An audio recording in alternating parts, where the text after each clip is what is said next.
Hi, I'm County Council Chair Randall Ryti, and I'm here at the Los Alamos Daily Post to provide a summary of the budget hearings held April 27th and 28th, 2026.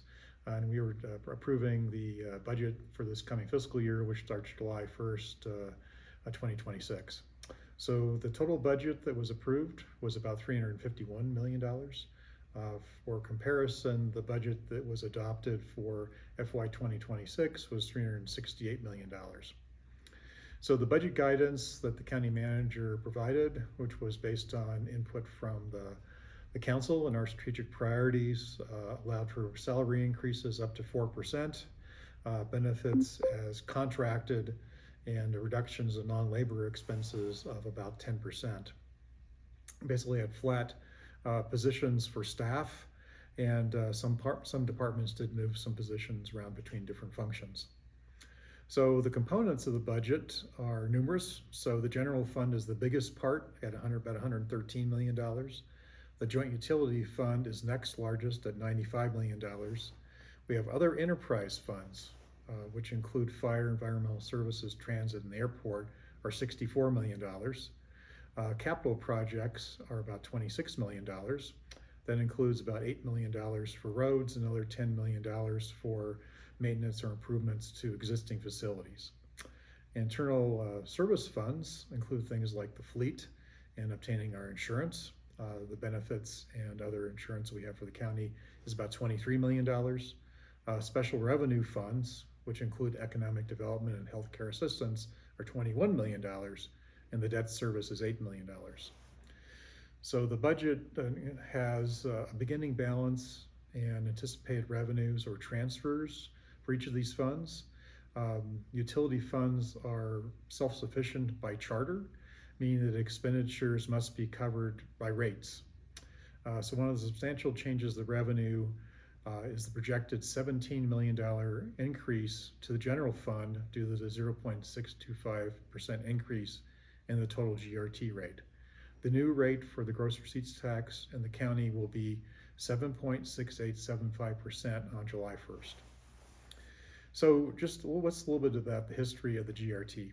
So the reason for enacting the increase was that in the last two fiscal years, fiscal year 25, which we have the totals on, and fiscal year 26, which is obviously still in process, they're going to receive about $20 million less than the amounts budgeted. So in contrast, the previous 2 years, FY23 and 24, we've received about $32 million than we anticipated. So we received funds in excess of what we had expected. So what's been the longer term history? So if you look before the laboratory activities were taxable, the county received about $20 million. So this dates back 20 years ago. We received about $20 million in GRT. Then if we go back to the first years when we started getting taxes, from that time it was lands, we got between $50 and $60 million between 2007 and 2012. Then the next 5 years, we actually got $40 to $50 million. So there was about a $10 million in general decrease in that period. If you look at the more recent trend, from 2018 to 2022, the amount of revenues increased to about $71 million in 2022. And now in the budget that we have adopted for FY 2027, we're looking at about $104 million. So overall, salaries and benefits are about 1/3 of the total. I know that's one of the questions that people have. So meaning the large fraction of the other parts are various contracts, or in case of utilities, the vast majority of utilities, funds are actually for purchasing the commodities that we sell then to the public or across other customers. So what are the budgets by department? So the county council has a budget of around $1 million. We had a very long discussion about changing the budget for travel, but no change was made. So the budget reflects the increases to the elected officials, so the county councilors, that will become effective for people elected in November this year and take office in January 1st of next year. The assessor's budget is slightly larger than the council, so their budget is mainly staff. The county clerk has a budget of about $1.4 million. So again, their budget is primarily staff, but they also have some other expenses that are associated with record software and IPR requests. The sheriff has a budget of only $20,000. The municipal court budget is about $900,000. Probate court judge is also a small budget of only $20,000. The county manager's department has a budget of about $25 million. So there's a number of things included in that budget. Things like the HR is included in there, and we have our broadband initiative and many other things are in that county manager's budget. The county attorney's budget is about $1.7 million. The community development department's budget's about $22 million. So a large fraction of that budget has to do with economic development projects that are being anticipated. Administrative services has a budget of $18 million. So they're managing a number of different things, including the information technology, so all the computers and systems for the county, and also the benefits. Community services department has a budget of about $35 million. And one of the other items we had some discussion about was the North Mesa Bike Park. So as people might recall, we had a master plan for North Mesa, and that included as the first phase constructing a bike park. So council actually moved money from what had been a placeholder in administrative services to community services to help fund that project. So in the coming fiscal year, there's about $2 million in funding, and then there's another $1.5 million in the out year. And we were told that we'd be getting some options coming in the next 6 months with how to proceed with that bike park and potentially design and build a contract. So that's something the communities have been interested in for a long time. The fire department has a budget of about $58 million. So that's primarily funded through this cooperative agreement with the Department of Energy. There is some funding that the county provides, and that mainly is for the fire stations that are on county property. And then also the wildland fire is funded for the most part by the county.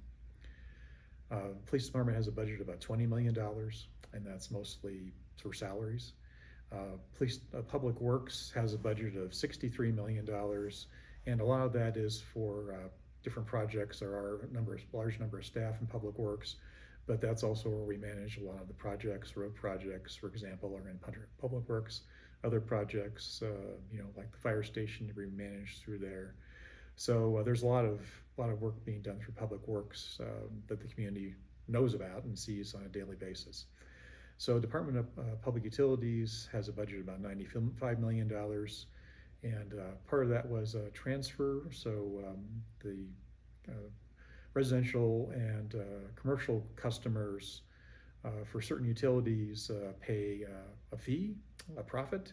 So that profit then is calculated, and then when it's available, it's basically after we close out the books from 2024, then we know what the profit is. The money is then transferred back to utilities for infrastructure projects. Then the non-departmental is really the debt. That's $8 million. So that's some of the highlights. There's a lot of things that are in the budget book. One of the things that you can do is you can look at the county has on the webpage. You can find the open books. You can see where the budgeted amounts are in all the different departments, and you can look back and see what the actual contracted or expenses were for a lot of different things. And I guess the only other thing to note about the budget is that we did change the financial policy. And as I had alluded to, there's a lot of volatility in gross receipts tax because we have one main entity that's paying, Department of Energy. So the financial policy is now to retain targeting a minimum of 25% in reserves. And then if we get below 20%, then some action is required by council. Oh, some other things that are happening. Stage 1 fire restrictions started April 28th, so basically the second day of the budget hearings. The Department of Public Utilities has their outdoor watering rule that starts on May 1st of every year, so that's an odd even. system. So it's Tuesday, Wednesday, and Thursday for even addresses. And then nobody waters on Monday, and then it's Wednesday, Friday, and Sunday for odd addresses.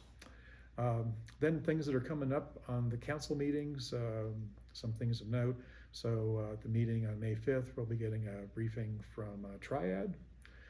May 12th, we're going to have a discussion update on traffic safety and some of the measures we started last year and whether or not we're seeing any changes. We'll also have discussion about the charter for the Inclusivity Board. May 19th, we'll be having an appointment to the Board of Public Utilities. And then other things of note, one of the things in the Department of Public Utilities presentation is the anticipated changes in the rates. So we're going to have a gas rate increase and a water increase coming up via ordinance in the next couple of months as well. So with that, thank you for your time. And if you have any questions or comments, please reach out to council or the county manager. Thank you.